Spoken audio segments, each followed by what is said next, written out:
Hi అండి, నమస్తే. Welcome to Telugu Thadaka. ఈరోజు చూపించబోతున్న రెసిపీ మెత్తటి పకోడా. రోడ్ సైడ్ బండి మీద అమ్ముతారు కదా, అదే విధంగా ఇక్కడ మీకు చేసి చూపిస్తున్నాను. Same recipe. ఈ కొలతలతో చేయండి, మీరు కూడా చాలా పర్ఫెక్ట్గా వస్తాయి పకోడీలు. వీడియో నచ్చితే లైక్ చేసి సపోర్ట్ చేయండి. ముందుగా గిన్నెలో 1 కప్పు మీడియం సైజుగా కట్ చేసుకున్న ఉల్లిపాయ ముక్కల్ని వేసుకోవాలి. ఇప్పుడు ఇందులో ఒక 3 నుంచి 4 పచ్చిమిరపకాయలు మీ కారానికి తగినట్లు వేసుకోండి. చిన్న చిన్న ముక్కలుగా కట్ చేసుకున్న అల్లం 1 టేబుల్ స్పూన్, కరివేపాకు కొద్దిగా, జీలకర్ర 1 టీ స్పూన్, ఉప్పు తగినంత వేసుకొని ఫస్ట్ వీటిని బాగా ఉల్లిపాయ ముక్కలు పొరలుగా ఉంటాయి కదా, వీటిని ఇలా పిసుకుతూ చక్కగా ఇలా ఉప్పు కారం పట్టినట్టు, ఉల్లిపాయకి పట్టినట్టు కలుపుకోండి. కలుపుకున్న తర్వాత ఇందులో 1 కప్పు శనగపిండి, 1 చిటికెడే వంట సోడా వేసుకోండి.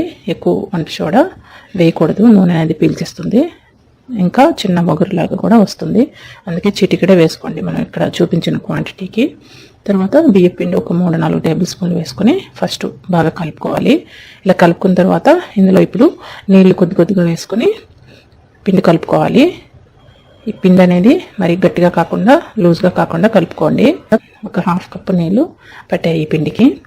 చూడండి, ఇలా జారుడుగా ఇలా కలుపుకోవాలి. కన్సిస్టెన్సీ ఇలా ఉండాలి పకోడీలకి, మరి గట్టిగా కాకుండా. ఇప్పుడు మనం ఈ ఉప్పు కారాలు సరిపోయిందా లేదనేది టేస్ట్ చేసుకోవాలి.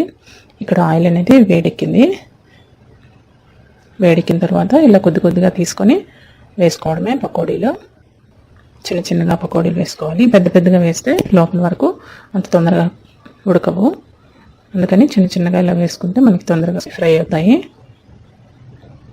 వేసుకున్న పకోడీలు వేసుకున్న తర్వాత 1 నిమిషం పాటు ఫ్రై అవనివ్వాలి. తర్వాత గరిటెతో ఇటు అటు కలుపుతూ వేయించుకోవాలి. ఈ వేయించుకునేటప్పుడు మీడియం ఫ్లేమ్లోనే వేయించుకోవాలి. హై ఫ్లేమ్లో వేయించుకుంటే కలర్ అనేది తొందరగా చేంజ్ అవుతుంది, కానీ లోపల వరకు కుక్ అవ్వు. ఇలా మీడియం ఫ్లేమ్లోనే కలుపుతూ వేయించుకోవాలి.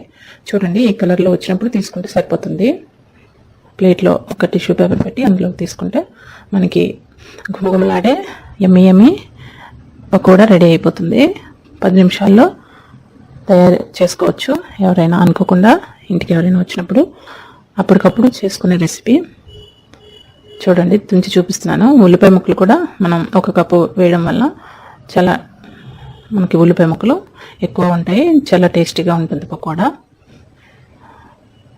చూడండి, ఈ కొలతలతో మీరు చేసి చూడండి, పర్ఫెక్ట్గా మీరు బండి మీద కొన్న పకోడా వస్తాయి.